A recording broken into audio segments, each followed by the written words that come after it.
السلام علیکم۔ Crime stories میں جو کہانی میں آپ کے لیے لے کر آئی ہوں اس کا عنوان ہے قتل یوں بھی ہوتے ہیں۔ اس کے مصنف ہیں انسپکٹر احمد یار خان۔ قتل ایک لمحے کا پاگل پن ہوتا ہے۔ اس ایک لمحے یا ایک سیکنڈ میں انسان اپنے آپ کو بھی قتل کر سکتا ہے اور کسی اور کو بھی۔ جب یہ لمحہ گزر جاتا ہے تو قاتل کی جو ذہنی حالت ہوتی ہے وہ صرف پولیس والے دیکھتے ہیں۔ اس ایک لمحے کے پیچھے کوئی حادثہ یا واقعہ ہوتا ہے یا کوئی اور ہی ڈرامہ ہوتا ہے جس کے اثرات اندر ہی اندر کام کر رہے ہوتے ہیں۔ وہ گاؤں خاصا بڑا تھا۔ میرا تھانہ 4 میل دور قصبے میں تھا اور یہ گاؤں میرے تھانے میں آتا تھا۔ اس میں ہندو اور سکھ بھی آباد تھے لیکن اکثریت مسلمانوں کی تھی۔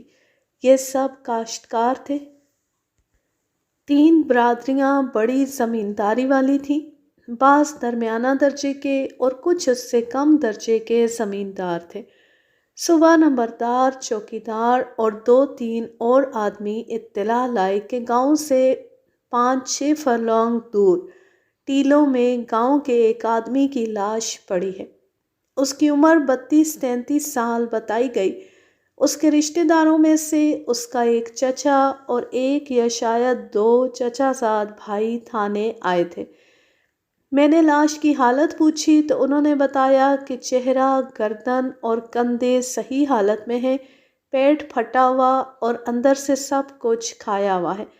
میں ان سے معلوم کرنا چاہتا تھا کہ لاش پر زخموں اور ضربوں کے نشان ہیں یا نہیں۔ انہوں نے لاش کی جو حالت بتائی اس میں ممکن نہیں تھا کہ زخم نظر آئے۔ میں موقع پر گیا۔ وہ جگہ کھروں کے لیے موزوں تھی، مٹی اور دھول تھی، لیکن لوگوں نے کھرے نہیں رہنے دیے تھے۔ رات کو آندھی بھی چلی تھی، مٹی اتنی اڑی تھی کہ کھرے دب گئے۔ وہ جگہ اور ارد گرد کا خاصا علاقہ ویران تھا۔ آندھی نہ چلتی تو موقع واردات سے دور جہاں تک لوگ نہیں پہنچے تھے کھرا مل ہی جاتا۔ لاش پر چادر ڈال دی گئی تھی۔ میں نے چادر ہٹا کر دیکھا۔ لاش کی حالت اس سے زیادہ بری تھی جو مجھے بتائی گئی۔ چہرہ، گردن، کندھے، سینے کا اوپر کا حصہ ٹھیک حالت میں تھا۔ اس سے نیچے گیدڑوں، لومڑیوں اور شاید بھیڑیوں نے بھی لاش کا زیادہ تر گوشت کھا لیا تھا۔ گردن پر خون جمع ہوا تھا۔ میں نے لاش کو الٹا کرایا تو گردن کٹی ہوئی لگی۔ گردن کے کچھ پیچھے اور دائیں طرف گہرا کٹ تھا، کلہاڑی، تلوار یا ٹوکے کا تھا۔ سر کے پچھلے حصے پر اس کٹ سے ذرا اوپر ایسا ہی ایک اور زخم تھا۔ اس پر بال تھے اور خون بھی جمع ہوا تھا، اس لیے یہ نہیں دیکھا جا سکتا تھا کہ یہ زخم کتنا لمبا ہے اور کیا کھوپڑی بھی کٹی ہوئی ہے یا نہیں۔ اگر گردن اور سر پر یہ 2 زخم نہ ہوتے تو موت کا باعث معلوم کرنا ناممکن ہو جاتا۔ یہ کہنا بھی مشکل ہو جاتا کہ اسے قتل کیا گیا ہے۔ کہا جا سکتا تھا کہ یہ شخص چلتے چلتے کسی اور وجہ سے مر گیا اور گیدڑوں وغیرہ نے اسے کھا لیا، لیکن اس لاش کا معاملہ بالکل صاف تھا، اسے قتل کیا گیا تھا۔ میں نے وہاں جو کاغذ پتر تیار کرنا تھا وہ کیا اور لاش کو پوسٹ مارٹم کے لیے بھجوانے کا انتظام کیا۔ لاش کے ارد گرد زمین پر کوئی کھرا تو نہیں تھا، لیکن یہ پتہ چلتا تھا کہ مقتول تڑپتا رہا ہے۔ خون 2-3 گز دور دور بکھرا ہوا تھا، مٹی لال تھی۔ مقتول دیہاتی جوان تھا، اس کے جسم میں اتنا خون تھا جو آج کل اس عمر کے 6 آدمیوں میں بھی نہیں ہوتا۔ ارد گرد زمین پر بہت دیکھا۔ ہیڈ کانسٹیبل اور کانسٹیبلوں کو بھی اس کام پر لگا دیا کہ مٹی ہٹا ہٹا کر دیکھیں، شاید کوئی چیز مل جائے جو سراغ رسانی میں مدد دے سکے۔ کچھ بھی نہ ملا۔ وہ علاقہ اس طرح تھا کہ زمین گہرائی میں تھی، ادھر ادھر ٹیلے تھے اور ٹیکریاں بھی تھیں، اور کہیں سے زمین کٹی پھٹی تھی، کہیں گھاس تھی، کہیں خشک سرکنڈے، اور زیادہ تر زمین خشک اور بنجر تھی۔ اس میں سے تنگ سا راستہ گزرتا تھا۔ ایک طرف موقع واردات سے تقریباً 150 گز دور برساتی نالا تھا، اس میں کہیں کہیں پانی رکا ہوا تھا۔ میں نے وہاں جا کر بھی دیکھا، قاتل نے آلۂ قتل اس پانی میں دھویا ہوگا۔ میں اس امید پر وہاں گیا کہ شاید کوئی نشان یا کھرا مل جائے، لیکن وہاں بھی کچھ نہ ملا۔ میں گاؤں میں چلا گیا۔ نمبردار نے بڑی تیزی سے چوپال میں پلنگ رکھوا دیا، چھوٹی سی میز اور 2-3 کرسیاں بھی لے آیا۔ میں نے مقتول کے باپ اور بھائیوں کو بلانا شروع کیا، لیکن مجھے بتایا گیا کہ اس کی اکیلی ذات تھی۔ ماں باپ مر چکے تھے، 2 بڑے بھائی تھے، دونوں مر گئے تھے، وہ اکیلا رہ گیا تھا۔ اس کا ایک چچا اور اس کے 2 یا 3 بیٹے تھے۔ میں نے نمبردار کو اپنے پاس بٹھا کر پوچھا کہ مقتول کی کسی کے ساتھ خاندانی دشمنی تھی؟ خاندانی دشمنی تو نہیں تھی، خاندانی جھگڑا تھا۔ مقتول کی اپنے چچا کے ساتھ زمینیں مشترک تھیں، 1 سال ہوا ان میں تقسیم ہوئی تھی۔ مقتول کو شکایت تھی کہ چچا نے اس کا کچھ حصہ مار لیا ہے، اس پر ان کا جھگڑا رہتا تھا۔ ان کی آپس میں کبھی لڑائی ہوئی تھی؟ زبانی لڑائی نہایت معمولی سی ہوئی تھی، ویسے ہی ہاتھا پائی سمجھ لیں۔ مقتول اکیلا تھا، اس کا ساتھ دینے والا کوئی نہیں تھا۔ دوسری طرف چچا اور اس کے 3 بیٹے تھے، مقتول ان کا مقابلہ نہیں کر سکتا تھا۔ کیا ایسا ہو سکتا ہے کہ مقتول نے ان لوگوں کے ساتھ پھر جھگڑا مول لے لیا اور انہوں نے اسے قتل کر دیا ہو؟ اگر جھگڑا ہوا ہوتا تو گاؤں میں سب کو نہیں تو کسی کو تو پتہ چلتا۔ میں گاؤں کی پوری خبر رکھتا ہوں، ان میں کوئی تازہ جھگڑا نہیں ہوا۔ مقتول کے چچا زاد بھائی کیسے ہیں؟ کیا وہ قتل کرنے کی ہمت رکھتے ہیں؟ اس خاندان میں کبھی ایسی واردات نہیں ہوئی، لیکن دوسرے کے دل کی باتیں کون بتا سکتا ہے؟ ایک اور آدمی پر غور کریں، اس کا نام قیوم ہے، جوان آدمی ہے، عمر 25-26 سال ہوگی۔ وہ مقتول کے گھر ہر روز جاتا تھا۔ اس میں کوئی شک نہیں کہ قیوم منظور یعنی مقتول کی بیوی کی خاطر اس کے گھر جاتا ہے۔ لوگ کہتے ہیں کہ قیوم کے منظور کی بیوی کے ساتھ تعلقات ہیں، اور یہ کہنے والے بھی ہیں کہ قیوم بری نظر سے منظور کے گھر نہیں جاتا۔ وہ کہتے ہیں کہ یہ منہ بولے بہن بھائی ہیں۔ مقتول کی بیوی قیوم سے 4-5 سال بڑی ہے۔ قیوم شادی شدہ ہے؟ نہیں، اس کی عمر اسی طرح گزرے گی۔ اسے کسی لڑکی کا رشتہ نہیں مل سکتا۔ ایک رشتہ ملا تھا لیکن قیوم نے شادی سے انکار کر دیا۔ کیوں؟ رشتہ کیوں نہیں مل سکتا؟ ظاہری طور پر ٹھیک رہتا ہے، لیکن اس کے دماغ میں کوئی خرابی ہے۔ کبھی کبھی اکیلا بیٹھا باتیں کرتا ہے، ہنستا بھی ہے، لیکن اس کی یہ حالت زیادہ دیر نہیں رہتی۔ تھوڑا عرصہ گزرتا ہے تو باقاعدہ نمازی بن جاتا ہے، مسجد میں نمازیں پڑھتا ہے، اور جہاں 2-4 آدمی اکٹھے بیٹھے یا کھڑے دیکھے ان میں جا پہنچتا اور مولویوں کی طرح وعظ شروع کر دیتا ہے۔ لوگوں کو قیامت کے حساب کتاب سے اور دوزخ سے ڈراتا ہے۔ یہ سلسلہ 10 دن یا 12 دن چلتا ہے، پھر نمازیں ایسی چھوڑتا ہے کہ مسجد کے قریب سے بھی نہیں گزرتا۔ لوگ اسے کہتے ہیں کہ تم دوسروں کو دوزخ سے ڈراتے ہو، تم خود دوزخ سے کیوں نہیں ڈرتے؟ وہ اس کے جواب میں چپ رہتا ہے یا ویسے ہی کوئی جواب دے دیتا ہے۔ اس کا باپ ہے، 3 بھائی ہیں، 2 بہنیں ہیں، ان کی زمینداری لمبی چوڑی ہے، چوبارہ ہے، ذات اونچی ہے، روپیہ پیسہ ہے، عزت والا خاندان ہے۔ گھر والوں نے اسے کھلی چھٹی دے رکھی ہے، زمینیں مزاروں کے پاس ہیں۔ کیا تم یقین سے کہہ سکتے ہو کہ قیوم کے مقتول کی بیوی کے ساتھ قابل اعتراض تعلقات ہیں؟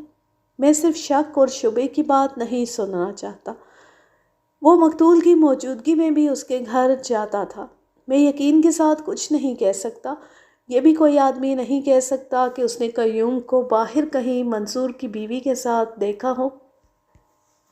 اس سے تو یہ ظاہر ہوتا ہے کہ قیوم نے مقتول کو دوست بنا رکھا تھا۔ یہ بات بھی نہیں، میں نے منظور کو کہا تھا کہ اس شخص کے ساتھ اتنی گہری دوستی نہ رکھو، پگلا سا ہے، کوئی الٹی سیدھی حرکت کر بیٹھے گا، ویسے بھی لوگ باتیں بناتے۔ منظور نے پریشان ہو کر مجھے کہا کہ میں نے اسے دوست نہیں بنایا، آتا ہے اور میرے پاس بیٹھ جاتا ہے، باتیں بڑی شرافت کی کرتا ہے۔ میں اس کے ساتھ بات نہیں کرتا، لیکن وہ مجھ سے بات کروا لیتا ہے۔ منصور نے یہ بھی کہا کہ قیوم میری بیوی کو دیکھتا رہتا ہے۔ اس کی بیوی کا قیوم کے ساتھ رویہ کیا ہوتا ہے؟ منصور نے مجھے بتایا تھا کہ اس کی بیوی قیوم کے ساتھ کوئی بات کر لیتی ہے۔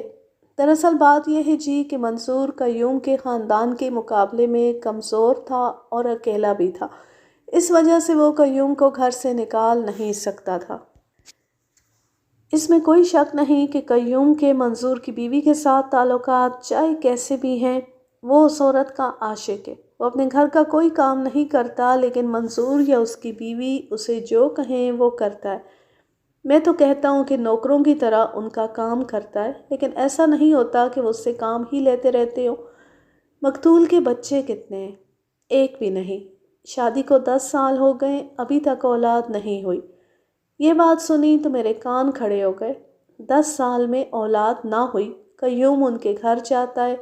خاوند کو یہ بھی معلوم ہے کہ قیوم اس کی بیوی کو دیکھتا رہتا ہے، لیکن مقتول میں اتنی جرأت نہیں تھی کہ وہ قیوم کا اپنے گھر میں داخلہ بند کر دیتا۔ دیہاتی معاشرے میں یہ کوئی بھی برداشت نہیں کر سکتا جو مقتول برداشت کرتا رہا۔ میں جس وقت کی بات کر رہا ہوں اس وقت تو دیہات میں بہت ہی سختی تھی۔ انہی باتوں پر اور محض شک و شبے میں ہی خون خرابے ہو جایا کرتے تھے۔ میں نے اس صورتحال سے یہ رائے قائم کی کہ مقتول بزدل اور ڈھیلا ڈھالا سا آدمی تھا اور اس وجہ سے اسے بیوی پسند نہیں کرتی تھی۔ بیوی قیوم کو چاہتی تھی اور قیوم اس عورت پر مرتا تھا۔ دونوں نے مقتول کو راستے سے ہٹانے کا یہ طریقہ اختیار کیا کہ اسے قیوم نے قتل کر دیا۔ یہ بھی ہو سکتا ہے کہ مقتول نے قیوم کو اپنے گھر میں آنے سے روکا ہوگا۔ قیوم کا دماغ پہلے ہی خراب تھا، اس نے مقتول کو ختم کر دیا۔ میں نے نمبردار سے قیوم کے متعلق مزید معلومات لیں، پھر میں نے ذیلدار سے اور ایک سفید پوش سے اور ایک اور آدمی سے جو تھانے میں میرے سلام کو آیا کرتا تھا، قیوم کے متعلق قریت قریت کر پوچھا۔ ان سب نے جو بیان دیے وہ نمبردار کے بیان کی تائید کرتے تھے۔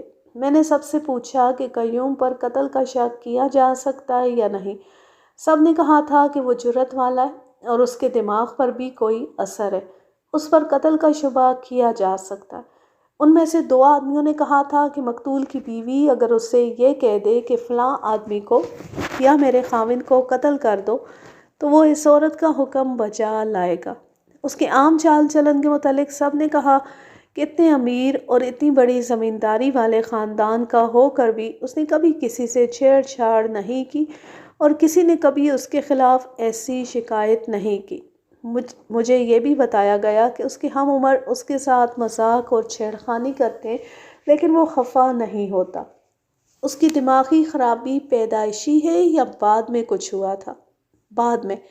ذیلدار جو بہت بوڑھا ہو چکا تھا جواب دیا، 12-13 سال کی عمر تک یہ بالکل ٹھیک تھا۔ اس کی چھوٹی بہن جو 8-9 سال کی تھی وہ اچانک مر گئی۔ قیوم گلیوں میں روتا پھرتا تھا۔ کئی بار اسے قبرستان سے بہن کی قبر سے اٹھا کر لائے۔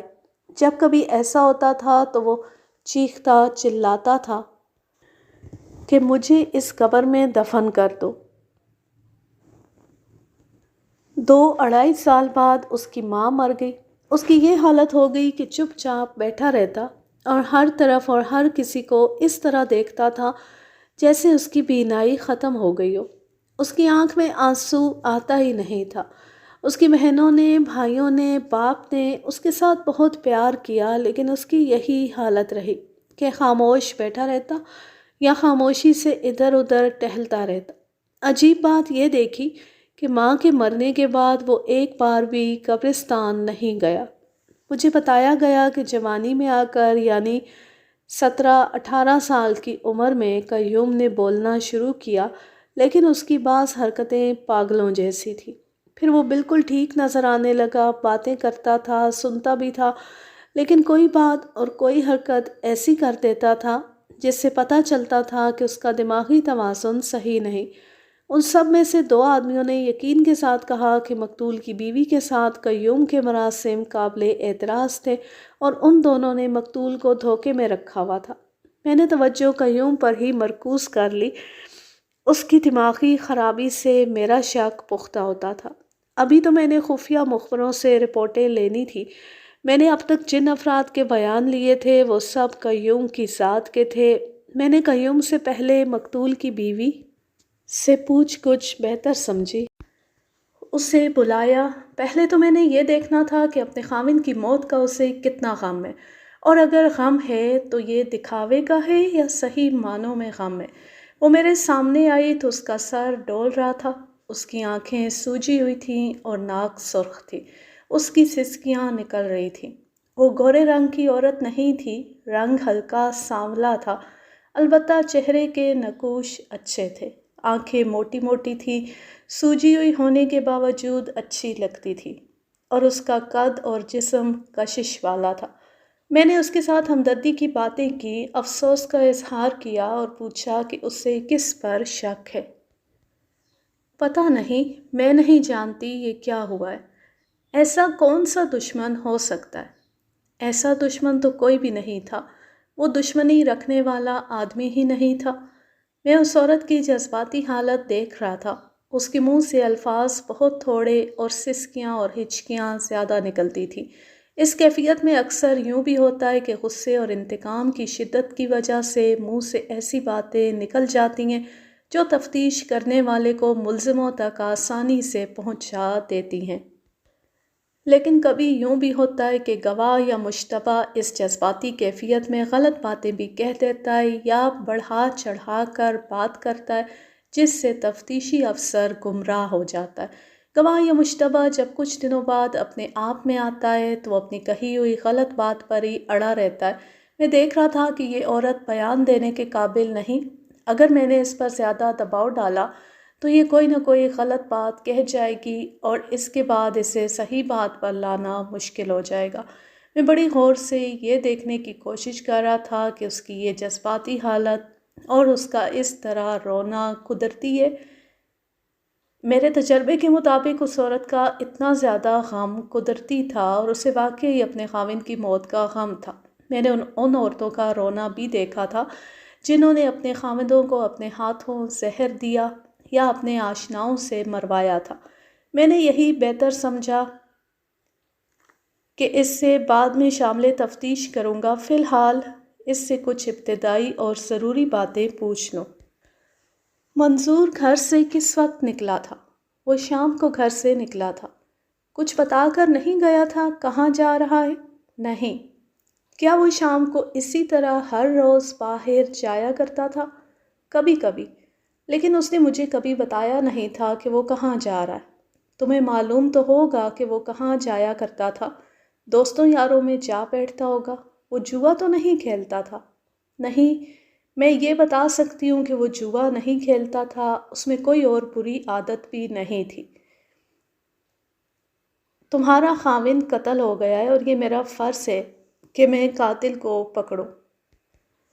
آمنہ، جتنی مدد تم میری کر سکتی ہو اتنی کوئی اور نہیں کر سکتا۔ اگر تم نہیں چاہتی کہ قاتل پکڑا جائے تو اس کا مطلب یہ ہوگا کہ میں اپنے فرض کو بھول جاؤں۔ میں نے تو ہر قیمت پر قاتل کو پکڑنا ہے۔ اگر تمہارے پاس کوئی راز کی بات ہے تو وہ ابھی بتا دو۔ اگر یہ بات مجھے کسی دوسرے سے معلوم ہوئی تو تم پھنس جاؤ گی۔ اس وقت بتا دو گی تو میں پردہ ڈال دوں گا۔ آج کا دن گزر گیا تو پھر میں مجبور ہو جاؤں گا۔ آپ حاکم ہیں، جو چاہیں کہہ سکتے ہیں، میں آپ کو روک نہیں سکتی۔ یہ ضرور کہوں گی کہ آپ نے یہ غلط کہا ہے کہ میں اپنے خاوند کے قاتل کو شاید نہیں پکڑوانا چاہتی۔ میں نے آپ کو پہلے ہی کہہ دیا ہے کہ مجھے کچھ پتہ نہیں یہ کیا ہو گیا ہے، کس نے کیا ہے اور کیوں کیا ہے۔ میرا خیال ہے آمنہ، تم ابھی بیان دینے کے قابل نہیں۔ تمہارا دکھ بہت بڑا ہے، ابھی رہنے دو۔ گھر جاؤ اور خاوند بیچارے کے کفن دفن کے بعد تمہیں بلاؤں گا۔ میرا خیال ہے کہ اس وقت تم کوئی بات کہنے اور سننے کے قابل ہو جاؤ گی۔ صرف ایک بات بتا دو، کہیں ایسا تو نہیں تھا کہ منصور نے کسی اور عورت کے ساتھ تعلق پیدا کر رکھا ہو اور اس عورت کے رشتہ داروں نے انہیں کہیں دیکھ لیا ہو؟ نہیں، وہ ایسا آدمی نہیں تھا۔ کیا یہ بات تم یقین کے ساتھ کہہ سکتی ہو؟ میں اس کے ساتھ باہر تو نہیں جاتی تھی۔ اگر باہر وہ کچھ کرتا تھا تو مجھے کیسے پتہ چل سکتا تھا؟ میں اس کی عادت بتا رہی ہوں کہ وہ اس قسم کی حرکتیں کرنے والا نہیں تھا۔ میرے پوچھنے پر اس نے 3 آدمیوں کے نام بتائے جو مقتول کے گہرے دوست تھے۔ میں نے ان تینوں کو بلا لیا، ان تینوں کو اپنے سامنے اکٹھا بٹھا لیا اور کہا کہ ان میں سے جو سب سے زیادہ مقتول کا گہرا دوست تھا میرے پاس بیٹھا رہے۔ تمہارا بڑا عزیز دوست قتل ہو گیا۔ اگر تمہارے دل میں دوستی کا کچھ خیال ہے تو مجھے کوئی راستہ دکھاؤ تاکہ میں قاتل کو پکڑ سکوں۔ ان میں سے دو نے ایک کی طرف دیکھا۔ دونوں نے اسے کہا کہ مقتول اس کا اتنا گہرا دوست تھا کہ اس کے ساتھ دل کی باتیں بھی کیا کرتا تھا۔ کیوں بھائی، کیا یہ ٹھیک کہتے ہیں؟ ہاں جناب، مجھ سے پوچھے، میں جو کچھ جانتا ہوں وہ بالکل ٹھیک ٹھیک بتاؤں گا۔ میں نے دوسرے دونوں کو کہا کہ وہ ذرا باہر بیٹھے۔ تمہارا بڑا پیارا دوست قتل ہو گیا ہے۔ جب تمہیں اس کے قتل کی اطلاع ملی تو تم نے یہ ضرور سوچا ہوگا کہ وہ کس وجہ سے قتل ہوا ہے اور قاتل کون ہو سکتا ہے۔ یہ تو بڑی قدرتی بات ہے جناب، لیکن مجھے کچھ سمجھ نہیں آ رہی تھی۔ منظور ایسا آدمی تھا کہ دشمنی کو دل میں دبا لیتا تھا اور کوشش کرتا تھا کہ کسی کے ساتھ لڑائی جھگڑا نہ ہو۔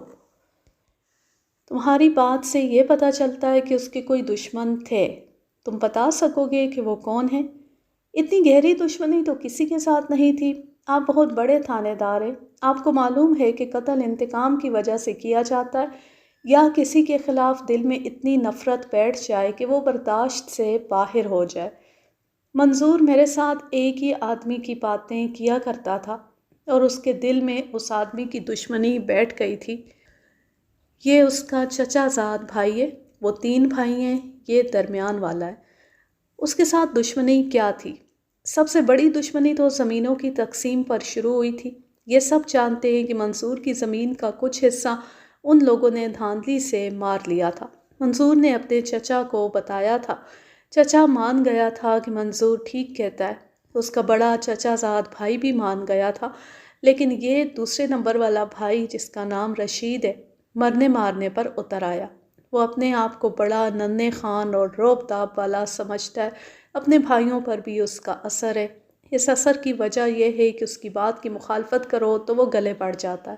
اس نے اپنے باپ کو اور بھائیوں کو اپنے حق میں اور منظور کے خلاف کر دیا۔ منظور اپنے یہ دکھڑے مجھے سناتا رہتا تھا۔ ان کے دادا کا ایک باغ ہے جس میں سبزیاں اگاتے ہیں اور بڑی آمدنی ہو جاتی ہے۔ منظور کہتا تھا یہ باغ مجھے دے دو اور اس کے بدلے جتنی زمین مانگتے ہو لے لو۔ منظور نے مجھے بتایا تھا کہ یہ باغ دراصل اس کے باپ نے بنایا اور پھیلایا تھا۔ کنواں بھی اسی نے کھدوایا تھا، راہٹ بھی اسی نے لگوایا تھا اور اس نے اس باغ پر محنت بھی کی تھی اور ساتھ ہی خرچ بھی کیا تھا۔ اس کی شرافت یہ تھی کہ چونکہ زمینیں ابھی مشترک چلی آ رہی تھیں، اس لیے وہ باغ کی آمدنی منظور کے چچا کے ساتھ برابر تقسیم کر لیتا تھا۔ باپ مر گیا تو اسے منظور نے سنبھال لیا۔ رشید نے بھی باغ میں جانا شروع کر دیا اور آہستہ آہستہ باغ پر قبضہ کر لیا۔ منظور کی مجبوری یہ تھی کہ وہ اکیلا تھا۔ اس کی بھی 2-3 بھائی ہوتے تو کوئی اس کا حق مارنے کی جرت نہ کرتا۔ یہ بیچارہ چپ کر کے باغ سے الگ ہو گیا۔ رشید اپنے آپ کو بدمعاش سمجھتا تھا۔ باغ پر تو اس نے قبضہ کر لیا تھا، لیکن منظور کو اس نے تانے کے لہجے میں کئی بار کہا کہ یہ باغ اس کی ذاتی ملکیت ہے۔ وہ منظور کو اسی طرح جلاتا رہتا تھا۔ مقتول کا یہ دوست خاصا عقل مند تھا اور پوری خود اعتمادی سے بات کرتا تھا۔ یہ بڑے زمیندار خاندان کا جوان آدمی تھا۔ مجھے امید سی نظر آئی کہ یہ شخص کوئی نہ کوئی سراغ نکال دے گا۔ میں یہ سوچ رہا تھا کہ مظلوم تو مقتول تھا، حق اس کا مارا گیا تھا اور وہ برداشت کر کے الگ بیٹھ گیا تھا، پھر قتل کیوں ہو گیا؟ اگر دشمنی زمین کی تقسیم پر ہی تھی تو قتل رشید کو اور قاتل منصور کو ہونا چاہیے تھا۔ میں نے اپنا یہ خیال منصور کے اس دوست کو بتایا۔ جناب، خدا کی باتیں تو خدا ہی جانتا ہے۔ میں آپ کو یہ بتا رہا ہوں کہ اس کی اگر کوئی عداوت تھی تو وہ کس کے ساتھ تھی اور کس وجہ سے تھی۔ آپ پولیس کے حاکم میں جو عقل آپ میں ہے وہ مجھ میں نہیں ہو سکتی۔ میں آپ کو تھوڑی سی روشنی دکھا رہا ہوں۔ میں آپ کو بتا رہا ہوں کہ رشید منظور کے ساتھ چھیڑ چھاڑ کرتا رہتا تھا۔ 2-3 دفعہ منظور ذرا سیدھا ہوا۔ اس نے رشید سے کہا کہ میں خاندان کی عزت کی خاطر چپ رہتا ہوں۔ اگر تم نے زبان بند نہ کی تو میں تمہاری زبان بند کر کے دکھا دوں گا۔ ان دونوں میں لڑائی ہوتے ہوتے رہ گئی۔ میں نے ایک بار رشید کے ساتھ یہی بات کی تھی کہ منصور تمہاری ہر اونچ نیچ برداشت کرتا ہے اور تم اس کا ذرا سا بھی خیال نہیں رکھتے۔ تو وہ کہنے لگا کہ معلوم نہیں کیا وجہ ہے کہ منصور مجھے بہت برا لگتا ہے۔ ایک دفعہ تو میں نے منصور سے کہا تھا کہ رشید کو کہیں الگ لے جا کر اس کی مار پٹائی کرتے ہیں، لیکن منصور دشمنی کو بڑھانا نہیں چاہتا تھا۔ پھر ایک وجہ اور پیدا ہو گئی۔ برادری کے ایک خاندان نے منصور کو اپنی بیٹی کا رشتہ دے دیا، بات پکی ہو گئی۔ منصور نے لڑکی کے لیے انگوٹھی اور کپڑے بھی بھیج دیے تھے۔ 8-10 دنوں بعد انگوٹھی بھی واپس آ گئی، کپڑے بھی واپس آ گئے اور ساتھ یہ جواب آیا کہ منگنی کو منسوخ سمجھا جائے۔ وہ بڑی خوبصورت لڑکی تھی۔ 2-3 دنوں بعد ہی لڑکی والوں نے رشتہ رشید کو دے دیا۔ ہم نے ٹو لگائی کہ یہ کس طرح ہوا ہے۔ پتہ چلا کہ یہ ساری بدماشی رشید کی تھی۔ رشید کی شادی ہوئی تو منصور بلانے کے باوجود نہیں گیا تھا۔ رشید نے 2-3 بار منصور کو تانے دیے تھے کہ اس نے منصور کی منگیتر اس سے چھین لی ہے۔ منصور کو فوراً ہی دوسرا رشتہ مل گیا، یہ آمنہ تھی۔ ان کی شادی ہو گئی۔ آمنہ چال چلن کے لحاظ سے کیسی عورت ہے؟ جناب، اگر آپ یہی بات رشید سے پوچھے تو وہ جواب دے گا کہ آمنہ بد چلن عورت ہے، اور وہ آپ کو اس کی بد چلنی کی 3-4 جھوٹی موٹی کہانیاں بھی سنا دے گا۔ حقیقت یہ ہے کہ آمنہ نیک چلن عورت ہے۔ یہ قیوم کا کیا چکر ہے؟ کوئی چکر نہیں تھا جناب۔ سچ پوچھیں تو اس پر مجھے بھی اعتراض تھا کہ ایک جوان آدمی کا اس طرح گھر میں آنا جانا اور اتنی دیر بیٹھنا ٹھیک نہیں، لیکن میں نے دیکھا کہ اس پر نہ منصور کو اعتراض تھا نہ آمنہ کو۔ میں کچھ اور معلوم کرنا چاہتا ہوں، آمنہ کے ساتھ قیوم کا تعلق کیسا تھا؟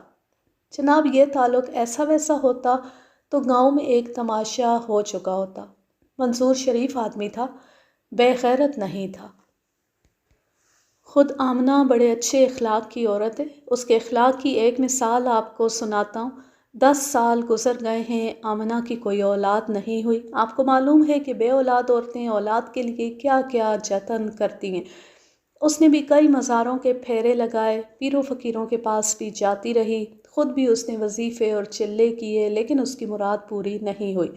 4-5 روز پہلے کی بات ہے کہ کسی کے بتانے پر وہ گامے شاہ کے گھر چلی گئی۔ معلوم نہیں آپ جانتے یا نہیں، ہم جانتے ہیں کہ گامے شاہ اندر سے کیا ہے۔ اس کے پاس جو عورتیں جاتی ہیں وہ بھی موج میلے کی شوقین ہوتی ہیں۔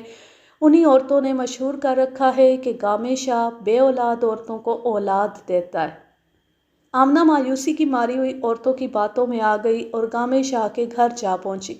مجھے یہ بات اس طرح معلوم ہوئی کہ منصور میرے گھر آیا اور اس نے مجھے بتایا کہ آمنہ گامے شاہ کے گھر گئی تھی اور گامے شاہ نے اس کی عزت پر ہاتھ ڈالا اور آمنہ اسے گالی گلوچ کر کے واپس آ گئی اور منصور کو بتایا۔ اگر وہ چال چلن کی ایسی ویسی ہوتی تو گامے شاہ سے اولاد لے لیتی اور اس کا خاوند اسے اپنی اولاد سمجھتا رہتا۔ یہ کب کا واقعہ ہے؟ 4-5 دن گزر گئے ہیں۔ ہاں، البتہ اصل تماشا تو اس کے بعد ہوا تھا۔ منصور نے تو آمنہ کو اتنا ہی کہا تھا کہ آئندہ وہاں نہ جایا کرو، لیکن ہوا یہ کہ جب آمنہ نے منصور کو یہ بات بتائی، اس وقت قیوم بھی ان کے پاس بیٹھا ہوا تھا۔ قیوم بھڑک اٹھا۔ اس نے منصور سے کہا کہ چلو اٹھو، اس بدماش کی ابھی خبر لیتے ہیں۔ منصور کو قیوم کا ساتھ مل گیا تو وہ اٹھ کھڑا ہوا۔ یہ دونوں بھی جانتے تھے کہ گامے شاہ اصل میں کیا ہے۔ دونوں گامے شاہ کے گھر جا دھمکے اور اسے باہر بلا کر اتنا مارا کہ وہ بہت دیر تک تو اٹھ ہی نہ سکا۔ اس کے ساتھ 2-3 شرابی جواری رہتے ہیں۔ وہ گامے شاہ کو بچانے کے لیے آگے آئے تو ان دونوں نے انہیں بھی ٹکا دی۔ مقتول کے اس دوست نے یہ واقعہ مجھے میری دلچسپی کی خاطر سنایا تھا۔ اسے معلوم نہیں تھا کہ ایسی باتیں میرے لیے کتنی ضروری ہیں۔ میں گامے شاہ کو جانتا تھا، بلکہ اتنا زیادہ جانتا تھا جتنا کوئی اور نہیں جان سکتا تھا۔ اس نے اچھا خاصا فراڈ چلایا ہوا تھا، پولیس کے ریکارڈ پر بھی تھا۔ 10-12 سال پہلے اسے ڈکیتی کے جرم میں 4 سال سزا ہوئی تھی۔ دلیر قسم کا جرائم پیشہ تھا اور اس کے ساتھ علاقے کے 2-3 بدماش بھی تھے اور 2-3 عادی مجرم بھی۔ مجھ سے پہلا تھانے دار اس سے باقاعدہ ماہوار کمیشن لیتا رہا تھا۔ میں نے آ کر اس اڈے کے دروازے بند کر دیے تھے، لیکن میں یہ دعویٰ نہیں کرتا کہ میں نے اس اڈے کی ساری بدماشی ختم کر دی تھی۔ یہ واقعہ سن کر میرا ذہن فوراً گامے شاہ کی طرف چلا گیا۔ میں نے سوچا کہ گامے شاہ میں انتقام لینے کی ہمت ہے۔ میں نے یہ واقعہ مزید کریدا اور منصور کے اس دوست نے جو کچھ وہ جانتا تھا مجھے بتایا۔ اگر میں یہ کہوں کہ منصور کا قاتل قیوم ہے تو تم کیا کہو گے؟ میں نے منصور کے دوست سے پوچھا۔ میں نہیں مانوں گا۔ اگر آپ مجھ سے پوچھتے تو مجھے 2 آدمیوں پر شک ہے، ایک تو یہ کامل شاہ ہے اور دوسرا رشید۔ لیکن مجھے ایک بات سمجھ میں نہیں آ رہی۔ میں نے یہ بات اس طرح کی جیسے میں نا تجربے کار اور اناڑی ہوں۔ قتل رشید کو ہونا چاہیے تھا کیونکہ منصور اس سے تنگ آیا ہوا تھا اور اس نے منصور کا حق دبایا ہوا تھا۔ اگر تم مجھے یہ بتا سکتے ہو کہ ان دونوں کی آپس میں کہیں لڑائی ہوئی تھی اور رشید نے اس طرح انتقام لیا یا منصور نے رشید کو دھمکی دی ہو کہ وہ اپنا حصہ وصول کرنے کی کوئی خطرناک کوشش کرے گا تو سمجھ میں آ سکتا ہے کہ رشید نے منصور کو راستے سے ہٹا دیا۔ جہاں تک میں جانتا ہوں ایسا کوئی واقعہ نہیں ہوا۔ اگر اندر اندر کوئی بات ہوئی ہو تو وہ میں نہیں بتا سکتا، لیکن منصور نے مجھ سے کبھی کوئی بات چھپائی نہیں تھی۔ ہو سکتا ہے ایسی کوئی بات ہوئی ہو۔ پچھلے دنوں منصور نے 2-3 مرتبہ یہ الفاظ کہے تھے کہ رشید کو میں سبق سکھاؤں گا۔ میں نے بہت برداشت کیا ہے لیکن وہ بالکل ہی میرے سر چڑھ گیا۔ میں نے منصور سے پوچھا تھا کہ کیا کرو گے؟ اس نے کہا تھا کہ میرا دماغ بگڑ گیا تو میں اسے دنیا سے ہی اٹھا دوں گا۔ میں نے پوچھا تھا قتل کرو گے؟ اس نے صاف لفظوں میں کہا تھا قتل کرنا کون سا مشکل ہے؟ میں بدلہ لینے پر آ گیا تو قتل سے نیچے کچھ بھی نہیں سوچوں گا۔ کیا منصور اتنی جرأت کر سکتا تھا؟ وہ اس سے زیادہ جرأت والا تھا جناب۔ میں آپ کے پاؤں کی خاک ہوں، کم عقل آدمی ہوں، لیکن یہ جانتا ہوں کہ جرأت اور دلیری یہ نہیں ہوتی کہ آدمی ہر کسی کے گلے پڑتا رہے اور معمولی سی بات پر لاٹھی کلہاڑی لے کر نکل آئے۔ میں تو کہتا ہوں کہ برداشت اور درگزر کرنے والا آدمی زیادہ جرأت اور ہمت والا ہوتا ہے۔ میں اب اس سوچ میں پڑ گیا کہ شاید ایسا ہوا ہو کہ منصور اور رشید کا کہیں آمنا سامنا ہو گیا، ان کا لڑائی جھگڑا ہوا اور رشید نے اسے مار ڈالا۔ یہ واردات ایسی تھی جس کا کوئی عینی شاہد نہیں تھا۔ یہ بھی ظاہر تھا کہ واردات رات کو ہوئی۔ میں نے اب رشید کو اپنے چکر میں لینا تھا۔ اس کے ساتھ ہی کامل شاہ کو بھی میں نظر انداز نہیں کر سکتا تھا۔ میں نے گاؤں کے چوکیدار کو بلا کر اسے 3 نام بتائے اور کہا کہ انہیں ساتھ لے آؤ۔ یہ تینوں کامل شاہ کے خاص آدمی تھے۔ میں کامل شاہ سے پہلے ان سے پوچھ گچھ کرنا چاہتا تھا۔ میں نے مقتول کے اس دوست کو باہر بیٹھنے کو کہا۔ اس کا میں نے شکریہ بھی بہت ادا کیا کہ اس نے بڑے کام کی باتیں بتائی تھیں۔ جاتے جاتے میں نے اسے یہ بھی کہا کہ وہ جاسوسی کرتا رہے۔ اس کے جانے کے بعد میں نے مقتول کے ایک اور دوست کو بلایا، اس سے پوچھ گچھ کی۔ وہ اتنی زیادہ باتیں نہیں جانتا تھا جتنی پہلا دوست بتا گیا تھا، البتہ وہ پہلے دوست کے بیان کی تائید کرتا جا رہا تھا۔ مقتول کے تیسرے دوست کو بلایا، اس نے بھی اپنے دونوں دوستوں کے بیان کی تائید کی۔ میں نے ان تینوں سے یہ سوال پوچھا تھا کہ قیوم کے تعلقات آمنہ کے ساتھ کیسے تھے؟ تینوں نے کہا کہ ان کے تعلقات بالکل صاف تھے۔ تیسرے دوست نے صاف لفظوں میں کہا کہ اس میں کوئی شک نہیں کہ قیوم آمنہ کی خاطر ان کے گھر جاتا تھا، لیکن ان کے تعلقات میں خرابی والی کوئی بات نہیں تھی۔ سورج غروب ہونے والا تھا جب پوسٹ مارٹم رپورٹ آئی۔ اس میں موت کا وقت اندازاً لکھا گیا تھا۔ وہ سورج غروب ہونے کے گھنٹہ یا 1.5 گھنٹہ بعد کا وقت بنتا تھا۔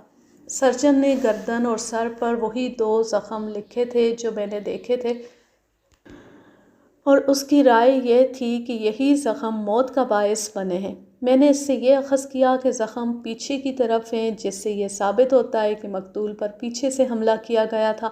اس سے یہ بھی ظاہر ہوتا تھا، یعنی یہ میرا تجربہ تھا کہ قاتل اور مقتول کی لڑائی نہیں ہوئی تھی۔ اگر لڑائی ہوئی ہوتی تو قاتل جس کے پاس کلہاڑی تھی سامنے سے وار کرتا اور زخم منہ پر، سر کے اوپر یا کندھوں پر ہوتے۔ ایسے قتل اس طرح ہوتے تھے کہ قاتل گھات میں بیٹھے ہوتے تھے۔ میرے لیے یہ معلوم کرنا اتنا ضروری نہیں تھا کہ قاتل نے کس طرف سے اور کس طرح وار کیے، مجھے تو قاتل مطلوب تھا۔ ابھی تو میں قتل کا باعث معلوم کرنے کی کوشش میں تھا۔ مجھے رات وہیں گزارنی تھی۔ مقتول کا گھر چوپال سے زیادہ دور نہیں تھا اور چوپال ساؤنڈ پروف نہیں تھا۔ لاش آ گئی تھی اور تمام رات عورتوں کے رونے کی، بین کرنے کی اور چیخوں کی آوازیں آتی رہی۔ مجھے صبح پوچھنے پر پتہ چلا تھا کہ یہ چیخیں آمنہ کی تھیں۔ پولیس والوں کو پتھر دل ہونا پڑتا ہے۔ ایسے ایسے جذباتی اور ماتمی منظر سامنے آتے ہیں جو پتھروں کے بھی آنسو نکال دیتے ہیں۔ میں اتنے زیادہ آدمیوں سے تفتیش کر چکا تھا، کسی ایک نے بھی منظور کے خلاف کوئی بات نہیں کی تھی، بلکہ سب نے اس کی تعریف ہی کی تھی۔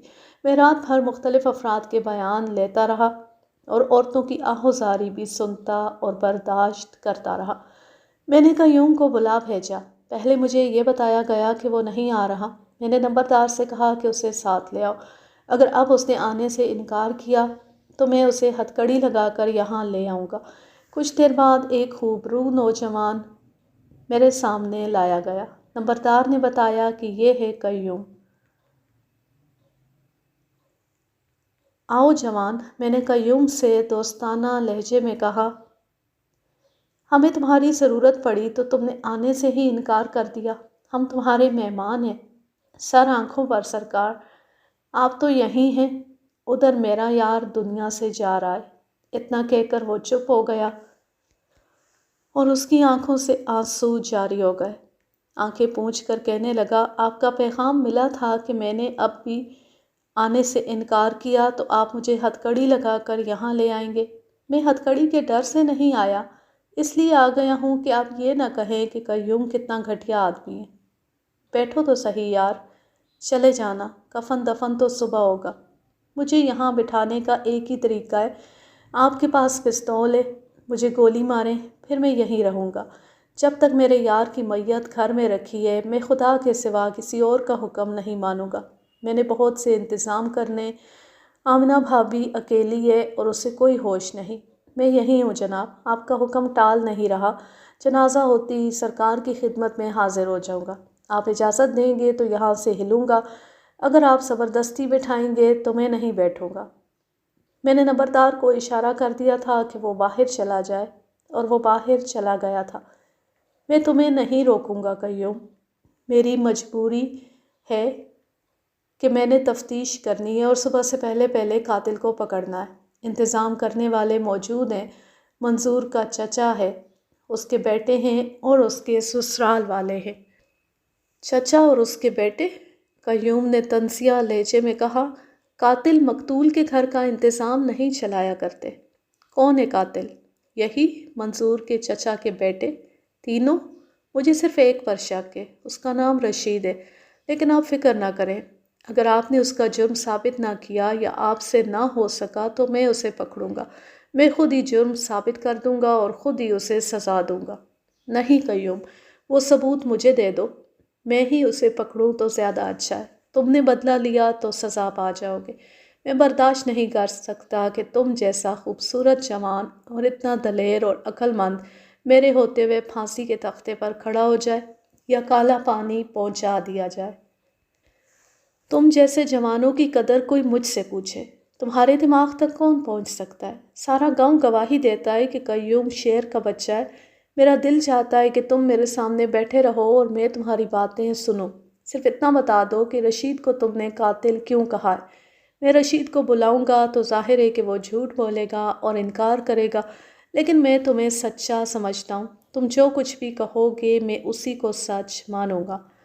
ظاہری طور پر اور باتوں سے بالکل پتہ نہیں چلتا تھا کہ اس شخص کا دماغی توازن کچھ بگڑا ہوا ہے۔ چونکہ مجھے پہلے بتا دیا گیا تھا اس لیے میں اسے بڑے غور سے دیکھ رہا تھا۔ وہ کسی نہ کسی حد تک ایب نارمل تھا۔ ایک طرف یہ کہتا تھا کہ میں یہاں نہیں بیٹھوں گا، اس کے ساتھ ہی اس نے یہ بھی کہا تھا کہ آپ اجازت دیں گے تو یہاں سے ہلوں گا۔ ایک طرف اتنا جذباتی کہ جب تک اس کے یار کی میت گھر میں پڑی ہے وہ یہاں نہیں بیٹھے گا، دوسری طرف اس کی یہ حالت کہ میں نے اسے پھونک دی تو وہ اپنے آپ ہی بیٹھ گیا۔ میں اس کی کمزوری سمجھ گیا۔ میرے اس سوال کے جواب میں کہ اس نے رشید کو قاتل کیوں کہا ہے، اس نے وہی کہانی سنا دی جو مقتول کا دوست مجھے سنا چکا تھا۔ ان دونوں بیانات میں الفاظ کا کچھ فرق تھا، واقعات اور موٹی موٹی باتیں ایک جیسی تھی۔ ایک بات بتاؤ قیوم، منظور نے کبھی یہ کہا تھا کہ وہ رشید کو قتل کر دے گا؟ قیوم نے فوراً جواب نہ دیا، پہلے دائیں بائیں دیکھا، پھر چھت کی طرف دیکھا، پھر میری طرف دیکھا، اس طرح سر ہلایا جیسے اسے معلوم نہیں۔ شاید کبھی کہا ہو، اس نے ایسی آواز میں کہا جو کچھ بے جان سی تھی۔ پھر کہنے لگا، منظور اس سے بہت تنگ تھا، سرکار اس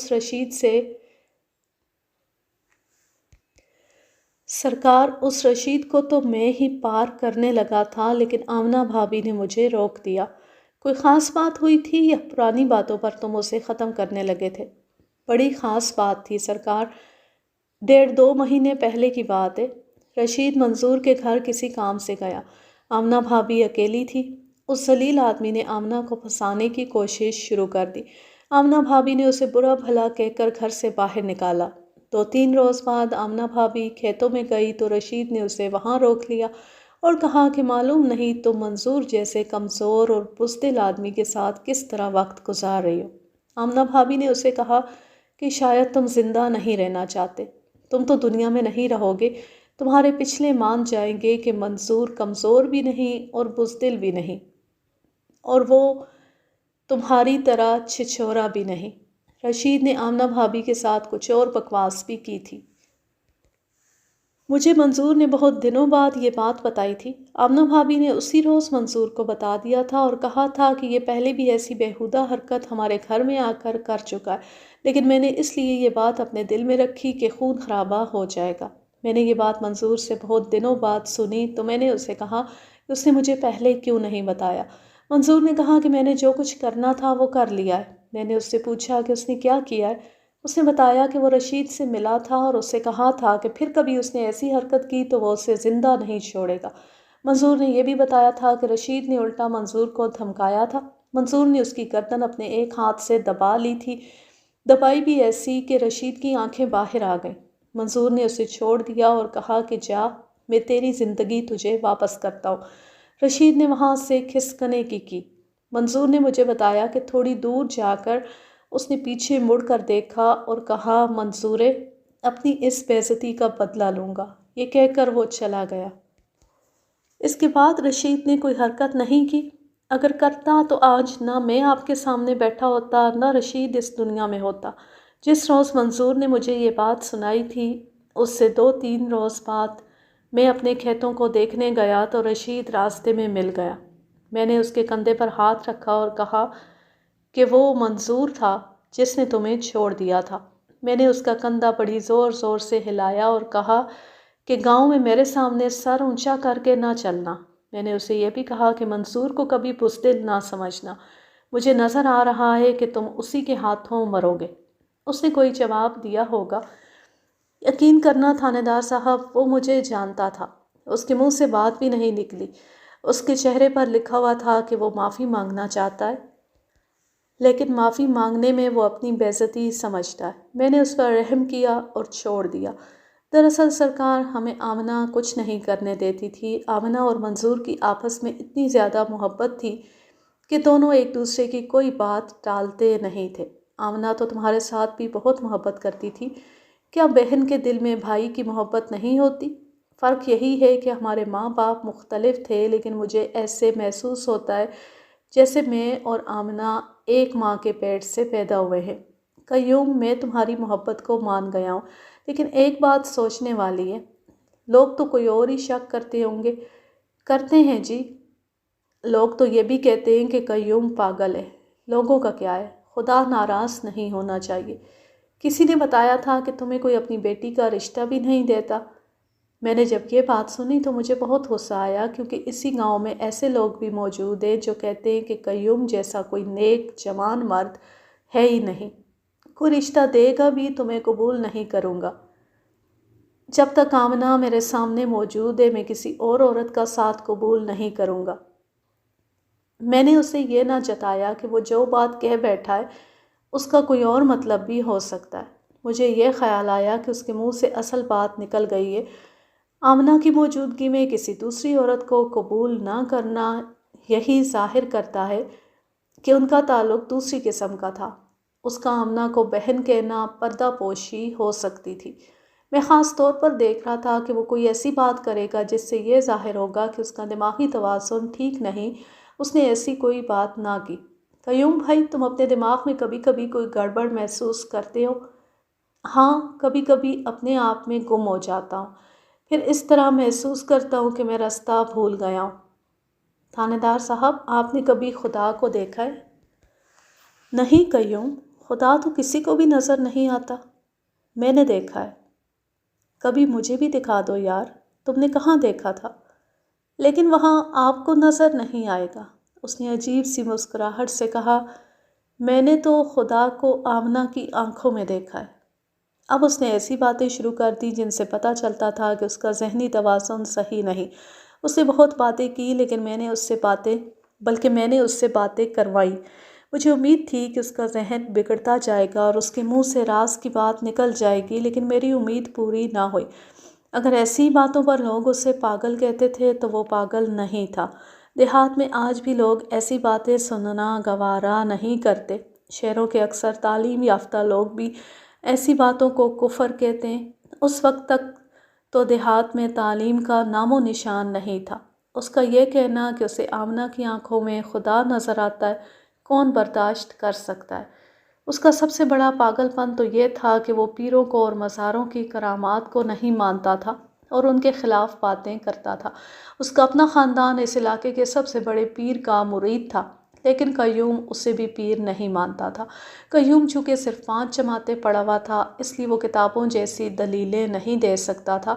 جس بات کو وہ غلط سمجھتا تھا اسے وہ اچھی طرح بیان نہیں کر سکتا تھا، اس لیے اسے غصہ آ جاتا تھا۔ اس نے مجھے ایسی بات بتائی تو نہیں۔ یہ خیال مجھے خود آیا کہ اسے پاگل قرار دینے میں پیروں کا زیادہ عمل دخل تھا۔ پھر بھی میں نے یہ رائے قائم کی کہ اس کا ذہن تھوڑا سا ہلا ہوا ہے، البتہ پاگل نہیں تھا۔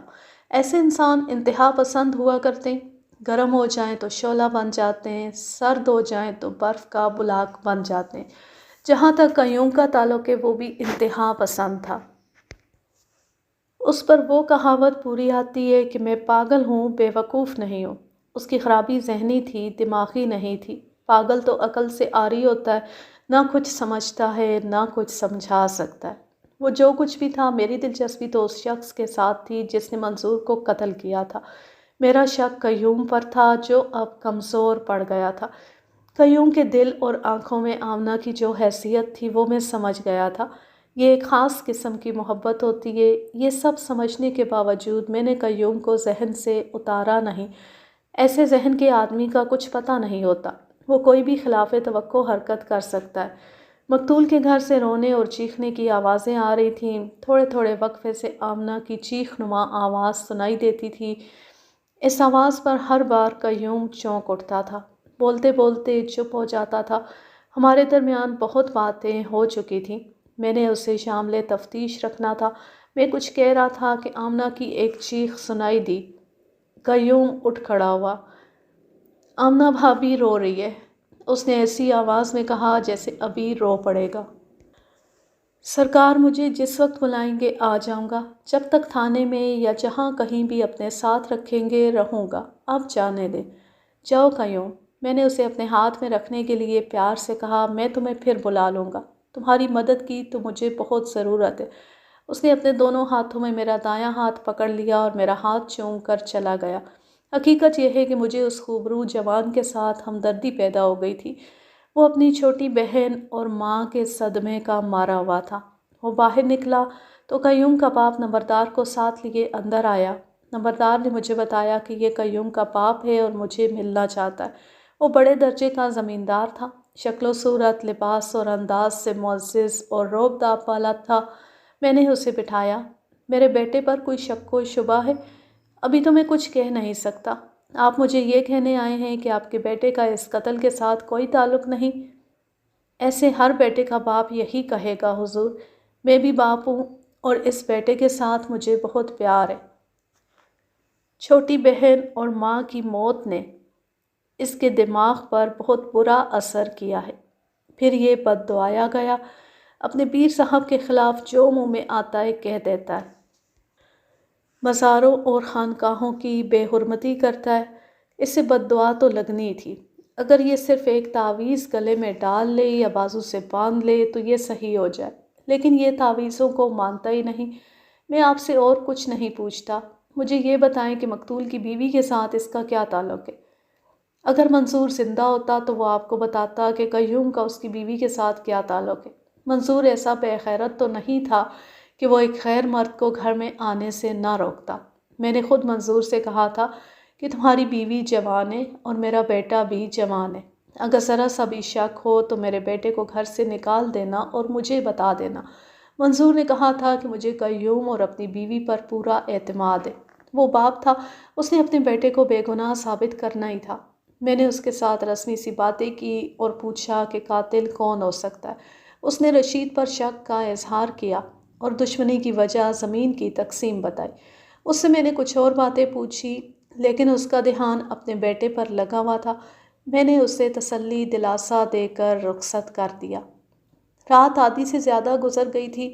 مجھے اپنے سامنے ایک پیچیدہ تفتیش نظر آ رہی تھی۔ میں تھوڑا سا آرام کرنے کے لیے لیٹ گیا۔ کامل شاہ کے تینوں ساتھی آ گئے تھے۔ اس کماش کے آدمیوں سے شریفانہ طریقے سے پوچھ گچھ نہیں کی جاتی، انہیں میں نے تھانے بھیج دیا۔ ان سے تفتیش کے لیے وہی جگہ موزوں تھی۔ انہیں تھانے میں میرا انتظار کرنا تھا، خواہ 10 دن گزر جاتے۔ میری آنکھ کھلی تو صبح طلوع ہو چکی تھی۔ پرتکلف اور مرخن ناشتے کے بعد رشید کو بلایا۔ وہ بھی اچھی شکل و صورت اور بڑے اچھے جسم اور قد کا جوان تھا۔ اس کے متعلق مجھے کوئی اچھی بات نہیں بتائی گئی تھی، شاید یہی وجہ ہے کہ اس کا اتنا اچھا چہرہ مجھے اچھا نہ لگا۔ اس سے تو مجھے قیوم کا چہرہ اچھا لگا تھا۔ میں نے رشید کو اپنے سامنے بٹھایا تو اس کے چہرے پر گھبراہٹ تھی اور اس کی آنکھیں جیسے باہر کو آ رہی تھیں۔ تم ہی کچھ بتاؤ رشید، مجھے تو کچھ سمجھ نہیں آتی، منظور کو کس نے قتل کیا ہے؟ اس نے فوراً جواب نہ دیا۔ گھونٹ سا نگل کر اس نے بولنے کی کوشش کی لیکن بول نہ سکا۔ میں اس کی آنکھوں میں آنکھیں ڈال کر دیکھتا رہا۔ میں کیا بتا سکتا ہوں جناب؟ اتنا نہ گھبراؤ رشید، یہی معاملہ میرے ہاتھ میں ہے، کھل کر بات کرو۔ مجھے جو دوسروں سے پتہ چلے گا وہ اپنی زبان سے بتا دو، پھر دیکھو میں تمہیں کتنا فائدہ پہنچاتا ہوں۔ میں تو کچھ نہیں جانتا جناب۔ اوپر دیکھو، تم سب کچھ جانتے ہو۔ تم نے آخر بولنا ہے اور جو کچھ بھی تم جانتے ہو وہ میرے سامنے اگل دو گے۔ تم نے کس بات کا انتقام لیا ہے؟ منظور اپنا وہ حصہ لینے کی کوشش کر رہا تھا جو تم نے دبا لیا تھا۔ تم نے سوچا کہ اسے زمین کے تختے سے ہی اٹھا دو۔ نہیں جناب، یکلخت اس میں جان آ گئی اور وہ تڑپ تڑپ کر اپنے آپ کو بے گناہ ثابت کرنے لگا۔ مجھے ان کی دشمنی کی جتنی وجوہات بتائی گئی تھیں وہ سب باری باری میں نے اس کے سامنے رکھی، لیکن وہ انکار کرتا رہا۔ اس نے انکار ہی کرنا تھا۔ میں نے یہ معلوم کرنا تھا کہ قتل کے وقت وہ کہاں تھا۔ اس سے پوچھا تو اس نے بتایا کہ وہ گھر میں تھا۔ سورج غروب ہونے کی کتنی دیر بعد تم گھر آئے تھے؟ میں تو سورج غروب ہوتی گھر آ گیا تھا۔ اس سے پہلے کہاں تھے؟ اپنے باغ میں۔ چونکہ یہ میرا پکا مشتبہ تھا اس لیے میں نے اس سے مخصوص انداز سے پوچھ گچھ کی۔ یہ الفاظ اور زبان کے کرتب ہوتے ہیں۔ بعض آدمی تو اتنے کمزور ذہن اور دل کے ہوتے ہیں کہ وہ گھبرا جاتے ہیں، زبان پر قابو نہیں رہتا اور وہ پہلے پوچھے ہوئے سوالوں کے جواب پہلے سے مختلف دینے لگتے ہیں۔ بعض کی حالت اتنی بری ہو جاتی ہے کہ وہ سچی بات کہہ ڈالتے ہیں۔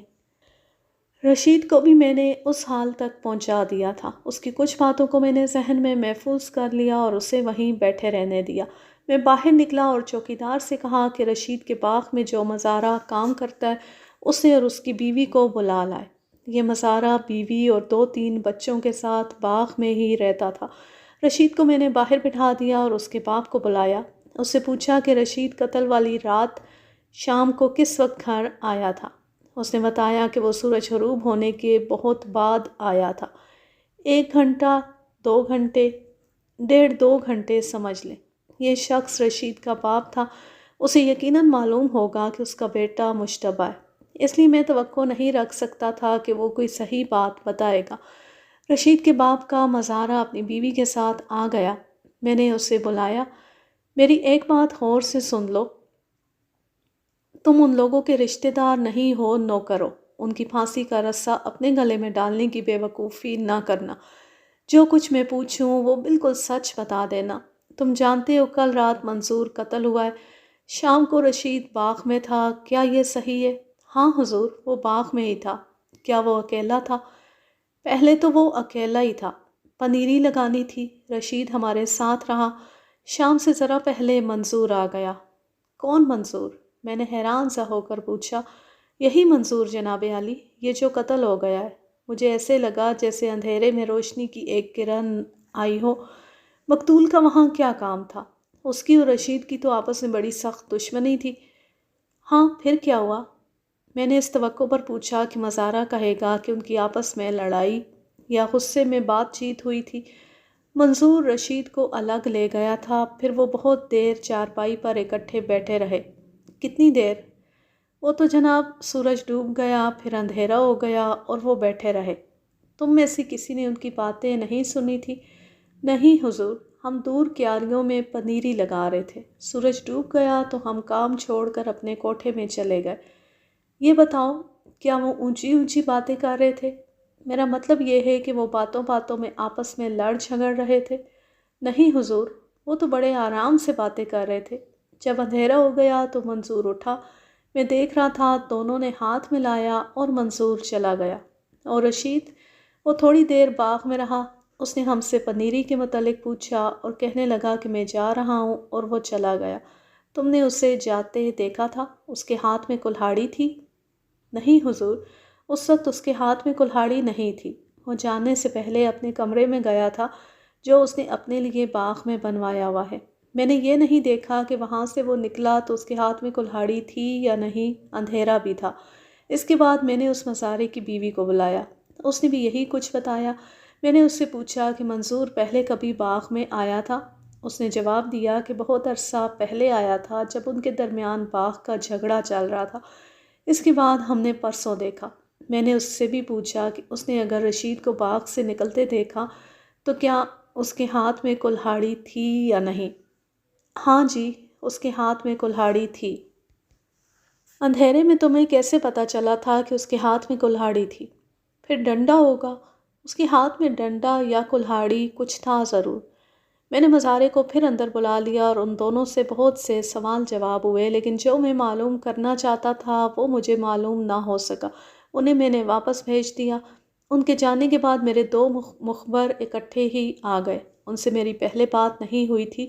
انہوں نے بھی وہی باتیں بتائیں جو مجھے پہلے معلوم ہو چکی تھی۔ انہوں نے پورے یقین کے ساتھ کہا کہ آمنہ نیک چلن اور غیرت والی عورت ہے۔